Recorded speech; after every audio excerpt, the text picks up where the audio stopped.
C'est de la mauvaise qualité, Mercedes, hein.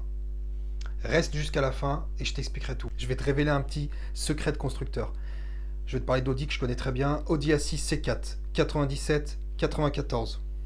Qualité des matériaux, 9 sur 10. Arrimage, 8 sur 10. Audi A6 C5, 97, 2004. Qualité des matériaux, 8 sur 10. Arrimage, 8, 7 sur 10. Audi A6 C6, là ça commence à partir en couille. 2004-2010. Qualité des matériaux, 7 sur 10. Arrimage, c'est catastrophique. 5 sur 10, voire 4 sur 10. Ça craque de partout, il y a tout qui bouge. Tous les possesseurs le savent très bien. Audi A6 C7, 2011-2018. Là, on est au top. Audi, ils ont mis la barre très très très haut.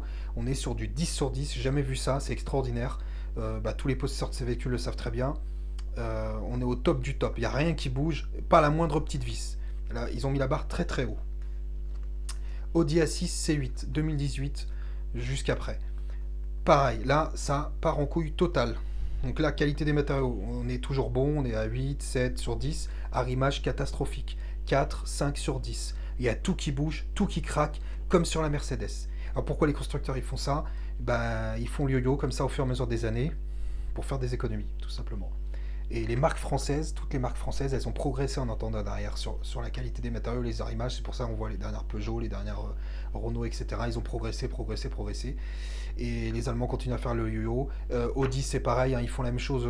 Les autres, c'est pareil. Mercedes, BM, ils jouent à la même chose. C'est pour ça, faites très attention quand vous achetez un modèle. En tout cas, si ça vous gêne, sélectionnez la bonne cuvée.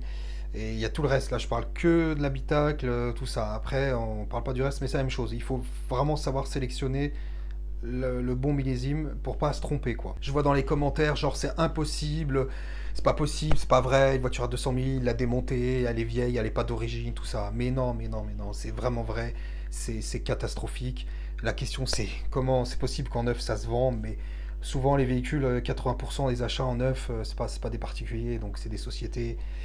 Et bon voilà, donc, et puis ils n'ont pas le choix de toute façon, parce qu'ils doivent détaxer et compagnie, donc ils achètent.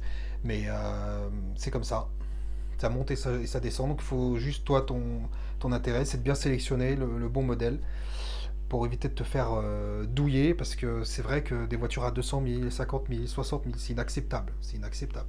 Surtout que ces petits craquements, des fois, on peut même les entendre quand tu passes sur des dodanes, des choses comme ça, hein, vraiment quand ça bouge trop. Oui. C'est pas bon.